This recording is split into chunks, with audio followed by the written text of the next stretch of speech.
So my name is Sergio. I'm CCO and co-president of African São Paulo. It's a Brazilian-based agency.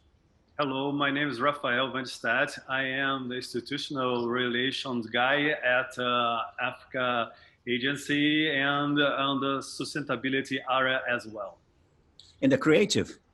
That's very important to say. Yeah. Hi, I'm Juliana. I work as a special project manager in Africa since 2018.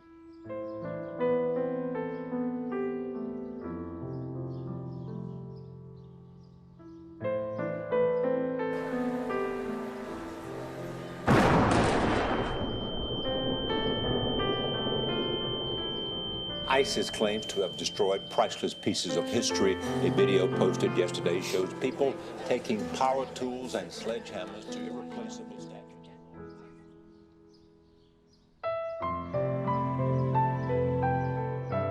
اللي نشيله راح يكون ويانا دائما الصبح وبالليل.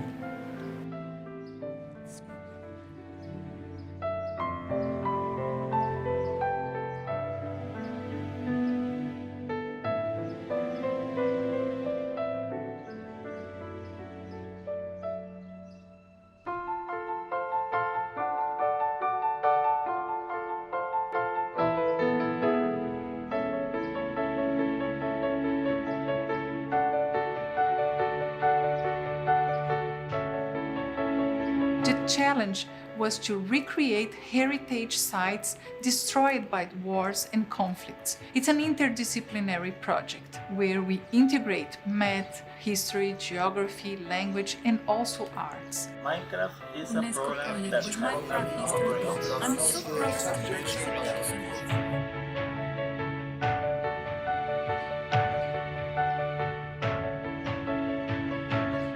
وهلا الساعة موجودة بس ما بقى مثل قبل.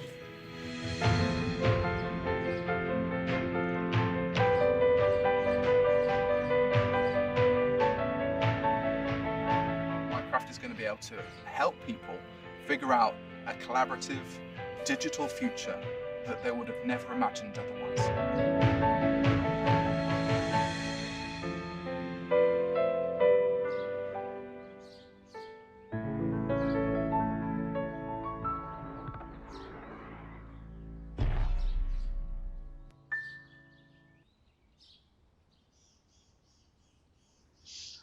Okay, we've been working with UNESCO for at least 5-6 years already in a row. And so we've done a lot of projects for them. And we have this issue, they have like this issue that they want to address to next generation, to future generations. And the question was how to convince future generations to really pay attention, no matter an issue that is it's so important that as historical old heritage sites, that they have been destroyed by war and conflicts. That was something that is happening in the Middle East and in other areas as well. And so they want to really to address the elephant in the room, you know, like show people that something's happening, but they need really to link to future generations, because you know, like when you talk with youngest is about heritage sites, historical heritage sites, and they say, well, you know, like I really don't care because it's not in the country, and they have to understand that if you are a part of this world, you have to take care, you have to matter an issue like that. So we need an idea that really could cross borders, geography, and mainly generation codes. Really one idea that could bring two people together and trying to drive connections with these generations. So we thought about like, we need a code because we already have the message. We already have the message. So we need to reschedule and reshape the way that UNESCO was bringing such an issue to the world. So these guys here, they have like this idea of connecting with Minecraft, because we have another idea. It was like a printing campaign, and they say, you know, printing campaign is not what you need right now. We need something bigger. We need something like wider, something that's really young people will notice, and really take a step forward. So when we talk with Minecraft, they say, okay, let's go with, so, well, I have a big idea, because we're going to connect the World Heritage Sites, historical ones, which Minecraft, that is a really code that they all know how to speak and they understand, and mixing together, merge both of them, make this idea bigger. So was like that. Okay, the first idea was to launch the project as a physical toy, but we realized that manufacturing take time, distributing take time, and we couldn't wait years for that. So we started to think in a way to broaden our concepts in order to reach out children globally faster. And at this point, we knew that how powerful a game could be in education. So we started to research and we got to know the Minecraft education platform. When we got to know them, we immediately understood that they were the perfect partner for us, because we could work on a pedagogic planning and turn our project in an education one formally, you know. The UNESCO have this curious concept of peace building. They have this on the heart of the UNESCO mandate, is to establish a culture of peace and non-violence. And this peace building concept just brought a flag, raised a flag on maybe you can just like rebuild those monuments, but not on the physical way, because we want a limitless attribute. Maybe we go to a game, a well-known platform such as Minecraft, so you can use it all over the world and to deliver it a very simple but powerful message, especially to kids and youngsters, that just like heritage, peace must be protected.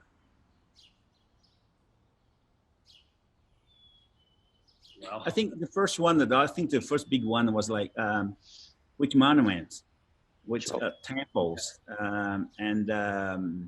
and most important, it's like, because it's not like building only the temple and the site, but also telling the history behind it, explain what's happening and explain what it was built for. And so we had to do a lot of research. So we have to put together the artists of Minecraft and also the historian and the teachers and the professors and the people from UNESCO. So putting these people together to understand which of the temples and we should start first. That was a really big decision, because, you know, like they had like so many, more than hundreds. And we didn't have many documents, because they stay in the conflict zone for so many years, for hundreds of years sometimes, and mostly of the files had been destroyed, and was really a big dip in to do all the research and all the information that we need, because it was not like only an artist's way to present the idea, but the historical, the documents behind it was so important, as much important as the physical or the shape and the art directions. And we want to establish as a legacy as well to the schools. And because we need not only the product, but we need a pedagogical product on it. So kids, they can learn from it. They can learn history, they can know the context, they can know geometry, trigonometry, and so on. That's the reason that we went to a PhD professor from the University of São Paulo, and he did all this research regarding how Minecraft can help kids to develop on the classrooms, and how you can conciliate that with our history blocks. Because you're talking about UNESCO. You're talking about the word reference on education. You cannot be fluffy. You've got to be straight to the matter. And that is a very good legacy of history blocks, because now it's an open source to all public schools in all public systems, education systems in the whole world. we reached out the Minecraft education team, and they presented us for some unbelievable professionals that work with that. And we did like experimental class here in São Paulo in a school to understand if it works inside a classroom. And it was amazing. Like, it was the first time we realized that that's the right path for this job. And I believe that was it, because at that point, we weren't so worried about how the proportions will be right or how the monument details. The engage of the children with the monuments was more important. So we understood how they learning with the monuments and how they feel part of the building. And after we understood how to make it easy for other children and for other teachers to teach around the world. The professor, the PhD professor, was also an expert on Minecraft. That actually he's doing a story on how Minecraft can teach children. And that's what his thesis is all about. And he helped us to rebuild those monuments. But as Sergio said, that we have no blueprint. Right. The histories are long gone, unfortunately.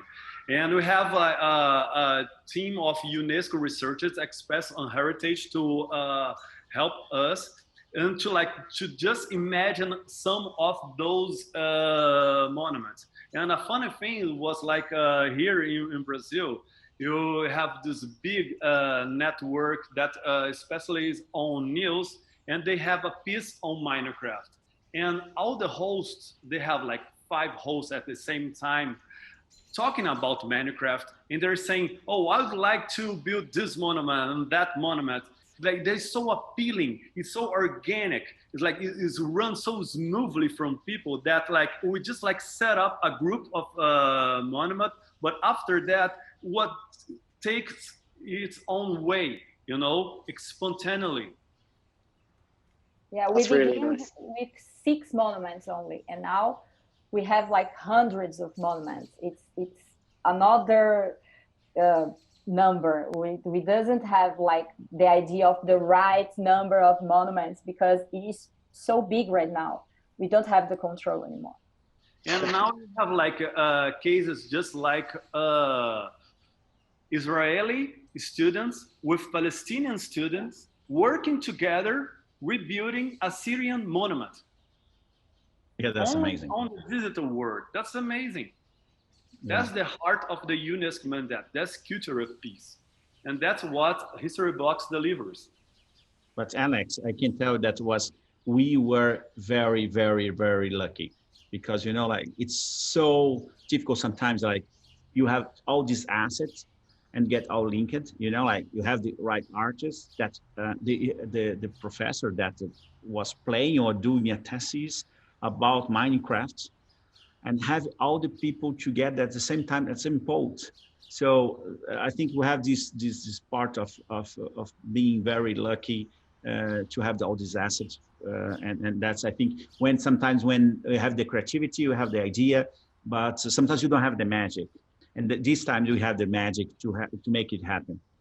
And because it's another thing that is so important, because we have people like Juliana and Rafael doing, because they work in the creative department, so we all work together. But the idea mainly came from them, because because sometimes you have the idea, but you don't know how to do it, how to build it, and they had these strengths. They have this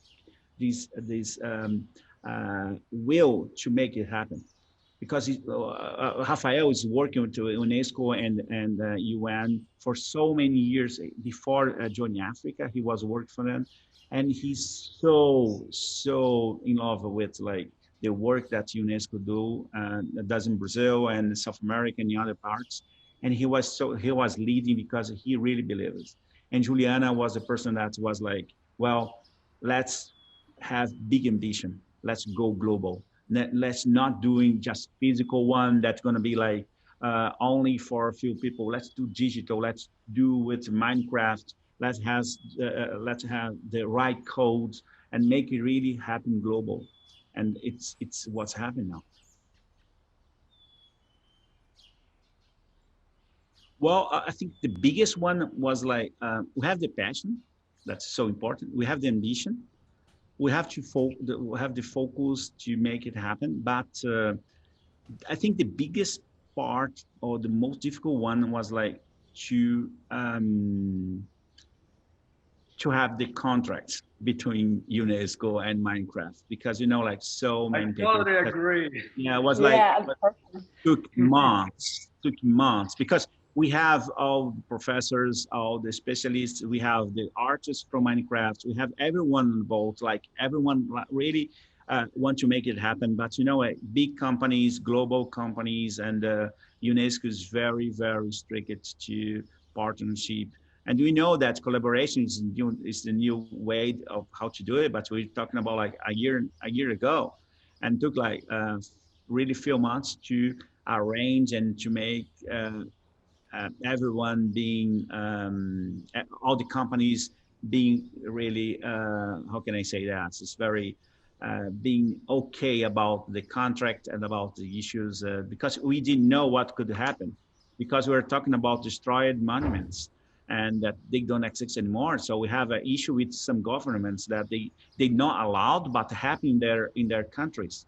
And they could be really, really upset because you're doing something that they should not make it happen. They should prevent, they should like not avoid to happen and really happening.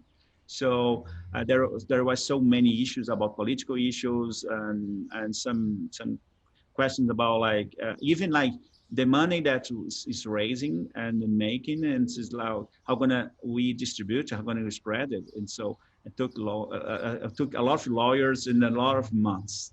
I think that was the most difficult one. But like if it would happen now, because of everything that we are just overcoming, and it's happening in the world, and this sense of collaboration and the sense of being more humans than anything else, I think should be easier. But 2 years ago was really, really difficult, and that's took a long time, a long track to reach the place that we want to do. A very long and winding road on policies, contracts, negotiation. And we are talking about UNESCO. They are experts on education and science and culture, and they have metrics about everything. On the other hand, they're talking about Minecraft, Microsoft, a lot of policies, a big, large company. And you have to put those point of views at the same page. And also you have the governments. You have, as Sergio said, you have the sites, you have the blueprints, and I have all the academic aspect. Because like you cannot go in a project like this and being like fragile on the educational part. You gotta be very strong about that. And you have the trials, as Juliana said, on the classrooms, and make sure that's gonna be running smoothly, make sure that you can coordinate that with the teachers' programs and educational skills inside the classrooms, not only in Europe, in the US, but also in Latin America, when the resources are limited. So like a lot of challenge to overcome, but the strength, the idea that was so powerful that we could dodge all the obstacles, thanks God. I don't know if the skill that was more important here was like be more creative and be more resilient. Yes. Because it was a very resilient. Yeah. Yes, the impact was like, as I said, the message was delivered about the culture of peace and about how peace must be protected everywhere. And we want to deliver as well that you can use in every classroom, because we're talking about UNESCO. So now you have the Tunisian Educational Ministry adopting the project on the public school system. You have UNESCO and UNICEF partnering up in a showcase project called the biggest classroom of the world, and using history blocks as a tool. And you have history blocks on the classrooms from Brazil, Scotland, to Vietnam. They're using over 200 countries. They're using history blocks right now, and you have a lot of kids using our philosophy and talking about UNESCO mandate, talking about establishing a piece of culture on the heart of minds of men and women. And when you set a group of Israeli students with Palestinians, and they work together to build a Syrian monument, and that's a very good accomplishment, because we don't need anything more. And for Minecraft, they're astonished as well. Microsoft, they have this showcase store on the 5th Avenue in New York, and there was display for the long time history blocks. They use that as a showcase of partnership on how you can work with a multilateral organism such as UNESCO, and also a private sector is Minecraft and Microsoft as well. So yeah, our partners, they were very happy about the results of the case. The last talking about history blocks is not ours anymore. It's not like Africa's and not even UNESCO. You're just receiving all these messages from Tunisia, Israel, and from Paris. They're all using it. And that's the beauty of the thing. It's a very easy idea to explain. It was hard to build, to take out of the page, take out of the PowerPoint, but it's very easy to explain. And the people, when you explain the project, they're like, brilliant, let's go, let's do it. And that's, you can see how powerful the idea is and how the world demands of peace and peace culture, you know. And it's just the old sentence that says, just let has peace a chance. That's it. I believe that, as Rafa said, the project is not ours anymore. Every week we discover a country where history block is a hit, because we've come in receiving new monuments and lots of things every week, a different place. It's not ours anymore. It's really bigger than us.